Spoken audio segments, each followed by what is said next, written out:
Hello everyone, आप सभी को मेरे चैनल लव स्टोरी एक्सप्लेनेशन में स्वागत है। Guys, I am really sorry, मैं रोज़ वीडियो अपलोड नहीं कर पा रहा हूँ उसके लिए। और दूसरी बात ये है, मुझे लगता है आप लोगों को ये स्टोरी पसंद नहीं आ रही है, तो प्लीज़ मुझे बता देना, मैं स्टोरी को स्टॉप कर दूँगा। उसके बाद मैं कोई नई स्टोरी लाने की कोशिश करूँगा। तो चलिए आज की पार्ट को स्टार्ट करते हैं। लास्ट पार्ट में हमने सुना था वांग जी और विंग एक दूसरे के साथ बात कर ही रहे थे, तभी केबिन के डोर पे नॉक हुआ। नॉक की आवाज़ सुनते ही विंग तुरंत अपने डेस्क में जाके बैठ के एक फाइल ओपन करके काम करने की दिखावा करने लगता है। विंग की हरकत देख के वांग जी अपने हेड को शेक करके अपने चेयर में बैठते हुए केबिन के बाहर जो पर्सन खड़ा था उसे अंदर आने के लिए कहता है। अब आगे बाहर खड़ी क्रिस्टीना अंदर आई। वांग जी को ग्रीट करके क्रिस्टीना कहती है, सर आपको कल आपके एक बिजनेस डील के लिए इटली जाना होगा। क्रिस्टीना यहाँ वांग जी के माफिया वाले बिजनेस की बात कर रहा था। वांग जी ने ओके कहा। क्रिस्टीना वहाँ से चला जाता है। विंग ऑफिस टाइम ख़त्म होने के बाद क्लब के लिए निकल गया। नी हसन के साथ सभी लोग विंग को देखते ही विंग को हैप्पी बर्थडे विश करता है। विंग सबको थैंक यू कहता है। नी हसन से पूछता है, नी हसन तुम्हें कैसे पता चला आज मेरा बर्थडे है? नी हसन अपने फ़ोन को निकाल के विंग को दिखाते हुए कहता है, आज सीचन गगा ने ये पिक उनके अकाउंट से पोस्ट किया था। विंग देखता है उस पिक में वो केक कट कर रहा है। मिया मिया, नी हसन और सुयांग तीनों विंग को बर्थडे का गिफ्ट देता है। मिया मिया विंग से कहता है, विंग आज तुम्हारे लिए नी हसन ने एक बर्थडे पार्टी थ्रो किया है, इसीलिए हम आज बहुत एंजॉय करेंगे। विंग हैप्पी होके उन सबके साथ जा के फन करने लगता है और वो ड्रिंक भी करता है। ड्रिंक करते करते वो ड्रंक हो चुका था। विंग जब भी इससे पहले ड्रिंक करता था तो वो सॉफ्ट होता था, पर आज हार्ड था। जब वांग जी को पता चला विंग ड्रंक है तो वो खुद क्लब आया विंग को लेने के लिए, क्योंकि वो नहीं चाहता था विंग को कोई टच करे। वांग जी की क्लब में एंट्री होते ही क्लब का क्लाइमेट्स अचानक चेंज हो गया। जो लोग जहाँ पर खड़े थे वहाँ पर ही फ्रीज हो जाते हैं। डीजे ने म्यूज़िक को बंद कर दिया था। माहौल पूरा शांत हो गया था। वहाँ कोई भी साउंड नहीं हो रहा था।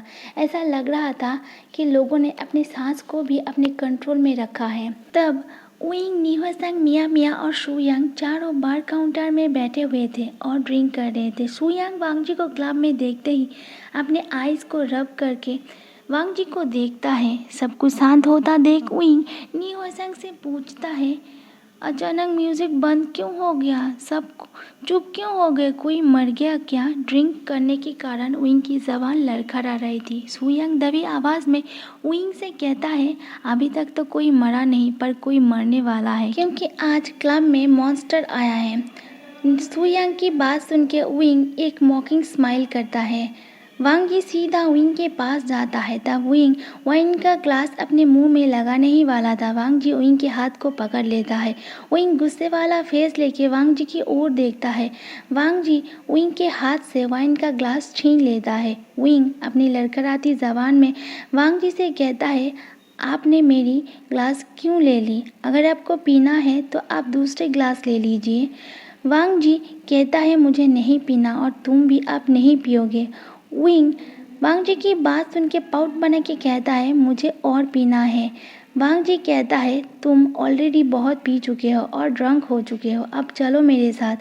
विंग कहता है, मैं नहीं जाऊंगा, क्योंकि अभी तो नाइट शुरू हुआ है, अभी पूरी नाइट बाकी है और ये पार्टी नी हसन ने मेरे लिए रखा है। विंग की बात सुन के वांग जी नी हसन की ओर देखता है। नी हसन तुरंत अपने फेस को दूसरी ओर घुमा लेता है।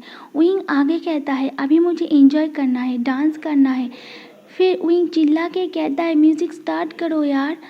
वांग जी कहता है, यहाँ अब कोई म्यूज़िक नहीं बजेगा। विंग वांग जी की बात सुन के कहता है, क्यों? वांग जी कहता है, क्योंकि मैं कह रहा हूँ इसीलिए। विंग वांग जी की बात सुन के वांग जी को खुद से थोड़ा दूर पुश करके कहता है, आप बहुत खड़ूस हो, खुद तो कभी फन करते नहीं, अगर कोई और फन करना भी चाहे तो आपसे सहन नहीं होता। क्लब में प्रेजेंट हर पर्सन शॉक था विंग और वांग जी को इस तरीके से बात करते हुए देख के। विंग किस तरीके से वांग जी से बात कर रहा था, उससे भी बड़ी बात, वांग जी विंग की बात को सुन के भी इतना काम कैसे था। वांग जी उइंग से कहता है, क्या तुम चाहते हो जो मैंने आज तुम्हारे साथ ऑफिस में किया वो अभी फिर से मैं यहाँ करूँ। उइंग वांग जी की बात सुन के तुरंत अपने माउथ को अपने दोनों हाथों से कवर करके ना में से हिला देता है। वांग जी को उइंग एक एडोरेबल बेबी की तरह लग रहा था।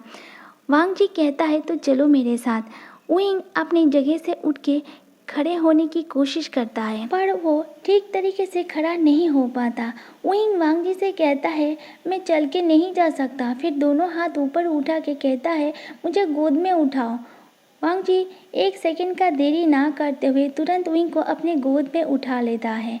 उइंग अपने दोनों हाथ वांग जी के गले में और दोनों पैर वांग जी के वेस्ट में रैप कर लेता है। वांग जी को बहुत अच्छा लग रहा था। उइंग स्माइल करके सबको बाय कह देता है। वांग जी उइंग को लेके वहाँ से चला जाता है।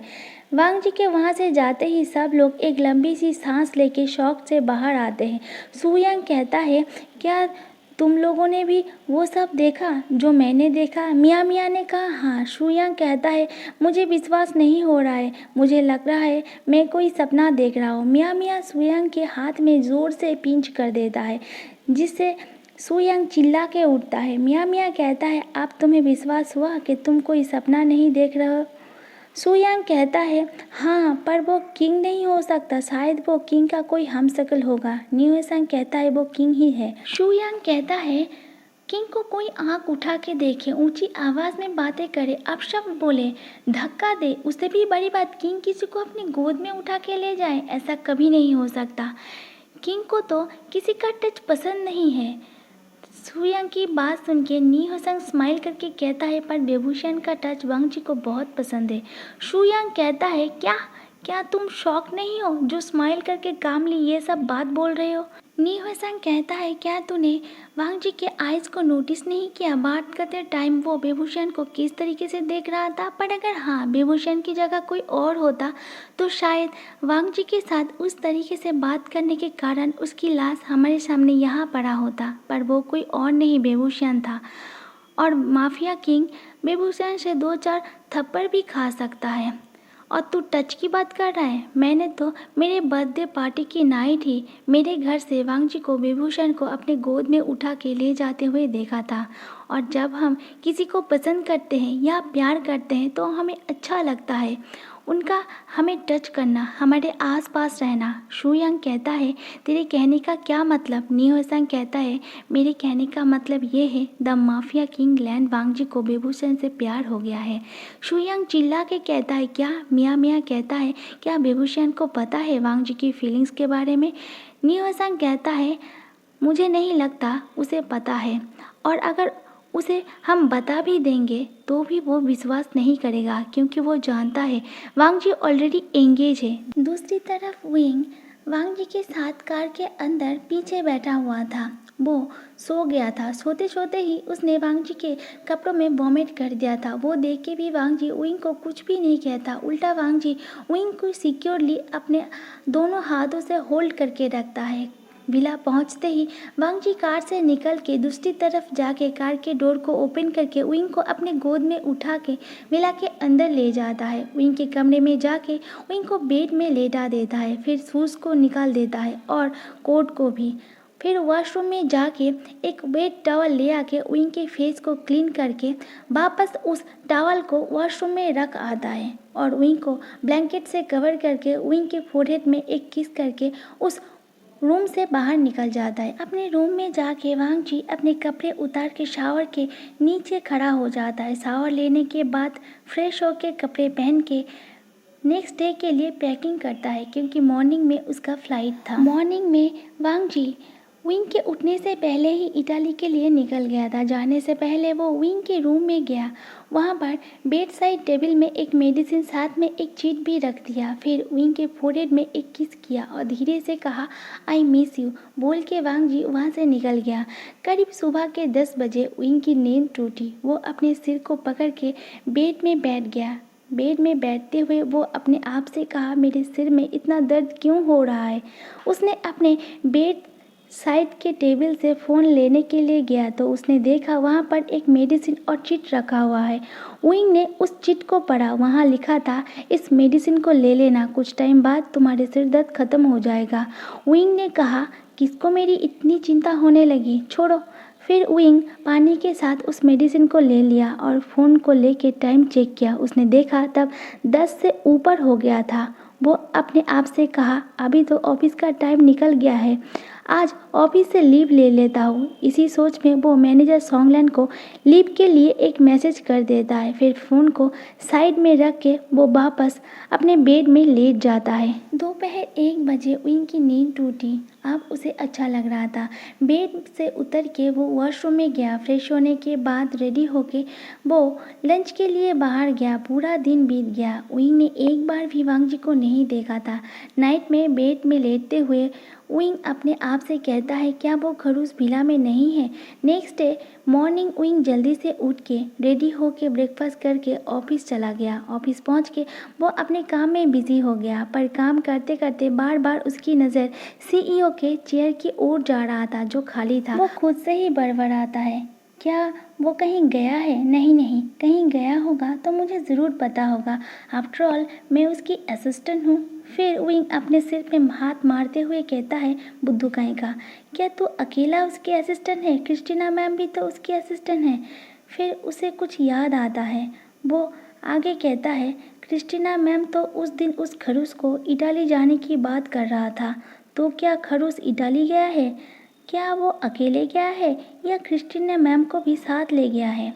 वैसे भी आज तो मैंने क्रिस्टीना मैम को एक बार भी नहीं देखा। तभी उसकी केबिन के डोर पे नॉक हुआ। विंग डोर की नॉक की आवाज़ सुन के डोर की ओर देखता है और कहता है, कम इन। तो क्रिस्टीना अंदर आई।